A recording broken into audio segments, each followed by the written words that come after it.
नमस्कार दोस्तों, स्वागत है आप सभी का इस समय की बेहद बड़ी खबरें। मुख्य समाचार, वो खबरें जानना आप सभी के लिए जरूरी है। जी हाँ दोस्तों, दिन भर की बड़ी खबरें आपके लिए लेकर आए हैं। लगातार वीडियो में हमारे साथ बने रहिए, पूरा वीडियो देखिए जिससे कि पूरी जानकारी सही आप तक पहुंचे।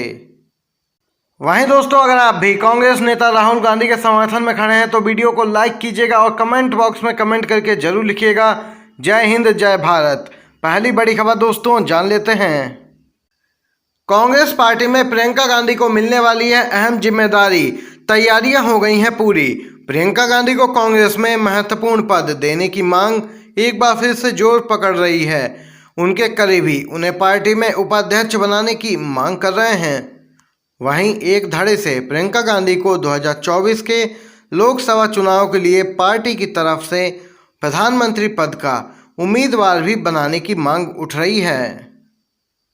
खासकर राहुल गांधी पर लटकी जेल जाने की तलवार को देखते हुए पार्टी में प्रियंका गांधी को आगे बढ़ाने की मांग लगातार जोर पकड़ती जा रही है। गौरतलब है, प्रियंका गांधी को 2019 में लोकसभा चुनाव से ठीक पहले राहुल गांधी ने राष्ट्रीय महासचिव बनाकर आधी उत्तर प्रदेश की जिम्मेदारी सौंपी थी। वहीं प्रियंका गांधी के करीबी माने जाने वाले आचार्य प्रमोद कृष्णम ने तो खुलेआम कहा है कि अगले चुनाव के लिए प्रियंका गांधी को प्रधानमंत्री पद का उम्मीदवार बना दिया जाए। किसी गैर कांग्रेसी नेता को प्रधानमंत्री पद का उम्मीदवार बनाने से पार्टी को कोई फायदा नहीं होगा। पार्टी में प्रियंका गांधी की सक्रियता लगातार बढ़ती जा रही है। बीच में ये भी मांग निकल के आई थी कि प्रियंका गांधी को राज्यसभा भेजा जाए, 2024 का लोकसभा चुनाव ना लड़ाया जाए।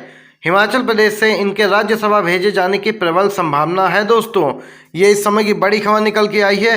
तमाम विषयों पर चर्चा चल रही है, आखिर कौन सी बड़ी जिम्मेदारी प्रियंका गांधी को सौंपी जाए।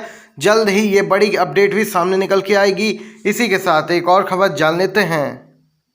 दोस्तों, महाराष्ट्र में हो सकता है बड़ा बदलाव, बीजेपी का शिंदे गुट से हुआ मोहभंग। केंद्रीय मंत्री ने कर दी इसकी पुष्टि कि बीजेपी अब शिंदे गुट को भाव देने वाली नहीं है। इसी पूरे घटनाक्रम पर केंद्रीय मंत्री नितिन गडकरी ने चुटकी ली है, जो अपने बेबाक बयानों के लिए मशहूर हैं। यहां तक कि वह अपनी पार्टी पर भी सवाल उठाने में संकोच नहीं करते हैं।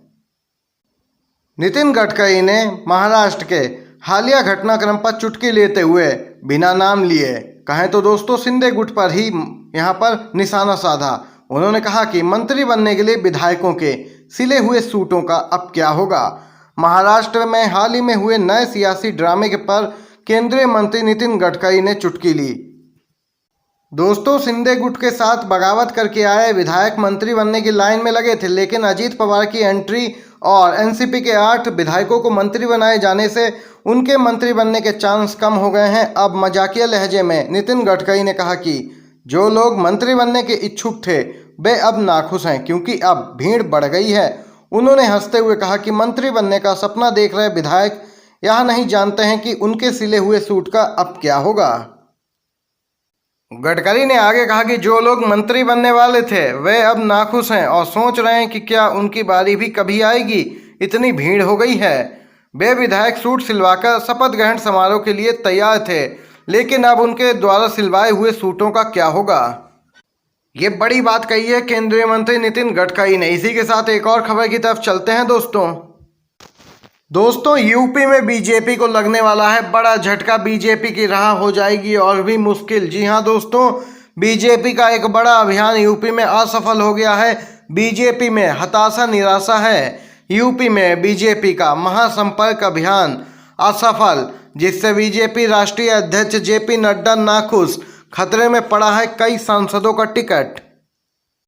उत्तर प्रदेश में बीजेपी के अब नए पैंतरे काम नहीं आ रहे हैं, क्योंकि जनता का बीजेपी से मोह भंग हो गया है और बीजेपी की असलियत जनता जान चुकी है। इसी कारण बीजेपी का जनसंपर्क अभियान यूपी के कई जिलों में उम्मीद के मुताबिक प्रदर्शन नहीं कर पाया, जिसकी प्रगति से राष्ट्रीय अध्यक्ष जेपी नड्डा ज़्यादा खुश नहीं हैं। पार्टी की ओर से जनसंपर्क अभियान के दौरान कई खामियां उजागर हुई हैं, जिससे कई सांसदों का टिकट खतरे में पड़ गया है। दोस्तों, हर लोकसभा क्षेत्र में रखी गई थी एक जनसभा, जिसमें लक्ष्य था कि 10,000 लोगों को जुटाया जाए, लेकिन बीजेपी के स्थानीय नेता 10,000 लोगों को भी नहीं जुटा सके, जिससे कि बीजेपी का जनसंपर्क अभियान पूरी तरीके से विफल हो गया है। बीजेपी को यूपी में बड़ा झटका लगा है। इसी के साथ दोस्तों अगली बड़ी खबर की तरफ चलते हैं। महाराष्ट्र में देखने को मिल सकता है दोस्तों एक और बड़ा घटनाक्रम। बीजेपी कर सकती है अब मुख्यमंत्री शिंदे के साथ खेल। अजीत पवार के लिए रास्ता हो गया है साफ। दोस्तों बड़ी खबर है, एकनाथ शिंदे को महाराष्ट्र के मुख्यमंत्री पद से इस्तीफा देने के लिए कह दिया गया है। अजीत पवार के लिए बीजेपी ने रास्ता साफ कर दिया है। दोस्तों आदित्य ठाकरे का बड़ा दावा, इस समय की ब्रेकिंग न्यूज। शिवसेना यूबीटी के नेता आदित्य ठाकरे ने दावा किया कि अजीत पवार के लिए रास्ता साफ करने के लिए महाराष्ट्र के सीएम एकनाथ शिंदे को इस्तीफा देने के लिए कहा गया है। अजीत पवार वर्तमान में शिंदे के नेतृत्व वाली सरकार में भाजपा के देवेंद्र फडणवीस के साथ महाराष्ट्र के डिप्टी सीएम पद पर हैं। वहीं आदित्य ठाकरे की टिप्पणी ऐसे समय में आई है जब अटकलें लगाई जा रही हैं कि राष्ट्रवादी कांग्रेस पार्टी यानी कि एनसीपी के बागी नेता अजीत पवार और उनके समर्थकों के सरकार में शामिल होने के बाद भाजपा शिंदे गुट को किनारे करने में लग गई है। इससे पहले शिवसेना यूबीटी के एक वरिष्ठ नेता ने दावा किया था कि एनसीपी नेता अजीत पवार के राज्य सरकार में शामिल होने के बाद शिंदे के समूह के लगभग 20 विधायक उनकी पार्टी के संपर्क में हैं, यानी कि वह शिवसेना यूबीटी में वापसी कर सकते हैं। ये बड़ी खबर महाराष्ट्र से निकल के आई है, आदित्य ठाकरे का बड़ा दावा। दोस्तों अगली खबर की तरफ चलते हैं। दोस्तों महाराष्ट्र में बदलते राजनीतिक समीकरण के बीच मुख्य न्यायाधीश डीवाई चंद्रचूड़ की हो चुकी है एंट्री। दे सकते हैं बड़ा फैसला। जी हां दोस्तों, ब्रेकिंग न्यूज। उद्धव ठाकरे गुट की सीजीआई को चिट्ठी, शिवसेना के अधिकार की अर्जी शीघ्र सुनने की लगाई है गुहार। दोस्तों महाराष्ट्र में दिन पर दिन राजनीतिक घटनाक्रम बदल रहा है और एक नया घटनाक्रम देखने को मिलता है। इसी क्रम में अब शिवसेना उद्धव ठाकरे गुट की ओर से सुप्रीम कोर्ट में शीघ्र सुनवाई के लिए मुख्य न्यायाधीश को एक चिट्ठी लिखी गई है। चिट्ठी में लिखा गया है कि निर्वाचन आयोग ने पार्टी का नाम और चुनाव चिन्ह शिंदे गुट को दिया है, ये फैसला गलत है। लिहाजा ठाकरे गुट ने चुनाव आयोग के उस निर्णय को सुप्रीम कोर्ट में चुनौती दे रखी है और उस पर शीघ्र सुनवाई की जाए, ऐसी मांग की है सीजीआई डीवाई चंद्रचूड़ को पत्र लिखकर। आपको दोस्तों बताते चलें, चुनाव आयोग ने एक तरफा फैसला देते हुए शिंदे गुट के पक्ष में यहां पर निर्णय दिया था, जिसका विरोध किया उद्धव ठाकरे गुट ने और सुप्रीम कोर्ट का रुख किया है। दोस्तों यहां पर यह बड़ी खबर इस समय की निकल के आई। दोस्तों देख सकते हैं सीजीआई करेंगे पूरे मामले की सुनवाई। एक और बड़ी खबर की तरफ चलते हैं।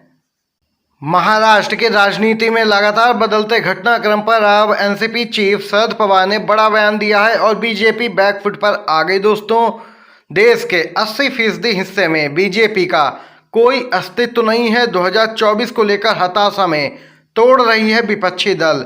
शरद पवार ने बड़ी बात कही है। दोस्तों शरद पवार जो पार्टी के अंदर चल रहे संघर्ष से जूझ रहे हैं, उन्होंने अब बीजेपी को निशाने पर लिया है। शरद पवार ने कहा कि बीजेपी का ही सब किया धरा है और बीजेपी ही विपक्षी दलों में फूट डलवा रही है और विधायकों की खरीद फरोख्त की जा रही है। ऑपरेशन लोटस चलाया जा रहा है। बीजेपी हताशा और निराशा से घिरी है क्योंकि उसे पता है कि 2024 में उसकी बहुत ही बुरी हार होने वाली है, क्योंकि दक्षिण से तो बीजेपी का सफाया हो ही चुका है। अब उत्तर भारत की बारी है, वहां से भी जल्द ही बीजेपी का सफाया हो जाएगा। और मौजूदा हालात देखे जाएं तो उसके अनुसार देश के 80% हिस्से में तो बीजेपी का कोई अस्तित्व ही नहीं है। देख सकते हैं बीजेपी के लिए बड़ी चुनौती बन सकते हैं 2024 में विपक्षी दल। इसलिए विपक्षी एकता को तोड़ने के लिए बीजेपी विपक्षी दलों में फूट डलवा रही है। ये बड़ी बात सामने निकल के आई दोस्तों शरद पवार की तरफ से। क्या आप लोग शरद पवार की बात का समर्थन करते हैं? अगर हाँ तो लाइक कीजिएगा दोस्तों वीडियो को। आज दिन भर की सभी बड़ी खबरें, मुख्य समाचार आप तक पहुंचाए हैं। वीडियो पसंद आया हो तो लाइक कीजिएगा, शेयर कीजिएगा।